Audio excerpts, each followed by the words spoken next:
Caddy, released in 1953, is a comedy film that stars Dean Martin and Jerry Lewis. The story follows Harvey Miller, played by Lewis, who, despite being a talented golfer, is too nervous to play in front of a crowd. He becomes the caddy for his friend Joe Anthony, played by Martin. The film is known for its humor and the dynamic between the two main characters. As we dive into the movie, expect to discover many funny, shocking, and sad facts. For instance, did you know that the famous singing scene was actually improvised? That's just one of the many interesting tidbits about this film. Now, I'd like to ask you, when was the first time you watched The Caddy? And are there any lesser-known facts or anecdotes about the movie that you find fascinating? We would love to hear your most treasured memory or personal experience related to this film.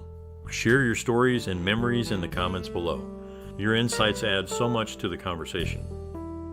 The Caddy, starring the comedic duo of Dean Martin and Jerry Lewis, presents a narrative that intertwines the aspirations and mishaps of two friends, Anthony and Miller.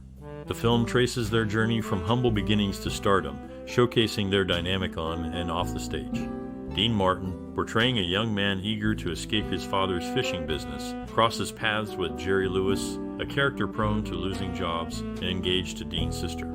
The story unfolds with a series of events, including a lively party where Dean serenades the guests with That's Amore in his family's Italian restaurant, and the tension that arises when Dean participates in a golf tournament, leading to interactions with the elite and Jerry feeling sidelined. The film culminates in a pivotal golf tournament, setting the stage for the duo's venture into show business. Alongside the main cast, Donna Reed delivers a solid performance as the love interest, following her role in From Here to Eternity. The supporting cast, including Joseph Calleia as Dean's father, adds depth to the film.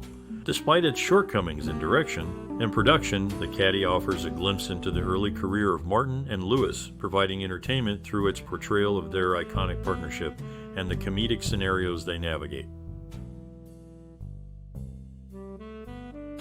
In the early 1960s, Jerry Lewis faced a tense situation on the set involving an animal trainer, which led to the trainer's temporary ban from the studio.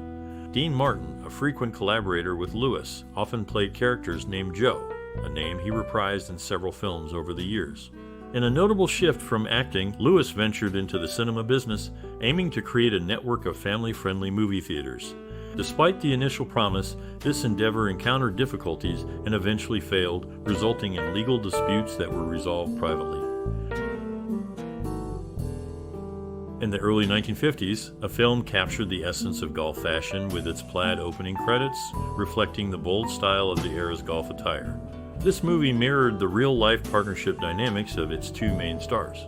On screen, one character handled the business side of things, while the other was drawn to different interests, mirroring the actors' off-screen roles. Following a professional split, one of the stars defied expectations by maintaining a successful career in entertainment, securing hit songs, and hosting a popular television show that ranked high in viewership during the 1960s. In the early 1970s, Jerry Lewis took on a project that was both challenging and controversial. He not only starred in but also wrote and produced a film set in the harrowing backdrop of Auschwitz during the Second World War. The narrative followed a clown's experience in the concentration camp, aiming to bring a unique perspective to the historical tragedy. However, due to legal issues, the film has remained unreleased. Around the same time, Dean Martin showcased his loyalty and protective nature towards his friend Elvis Presley. In a personal telegram, he offered to confront the Beatles, a rising force in the music industry that Presley was contending with, demonstrating the camaraderie and support prevalent among entertainers of that era. Meanwhile, Nancy Culp, a newcomer to Hollywood, quickly made her mark by securing a role in a film within her first 3 weeks in the city. Her rapid success highlighted the fast-paced and opportunity-rich environment of the film industry at the time. In the landscape of American cinema, Jerry Lewis stands out not only for his comedic performances, but also for his directorial work.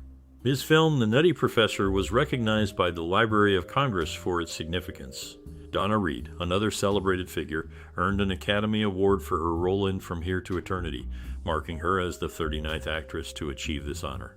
Years after stepping away from the spotlight, Jerry Lewis returned to the big screen with A Trust and Max Rose, showcasing his enduring appeal and talent. These achievements highlight the notable careers of two prominent figures in the film industry. Jerry Lewis, a prominent figure in comedy, played a pivotal role in inspiring Christopher Walken's acting career.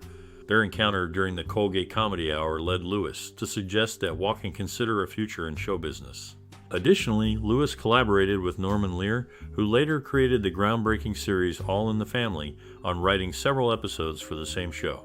Despite being slated for a part in the outrageous O'Connor, Lewis's commitment to Wise Guy resulted in Joe Piscopo taking over the role.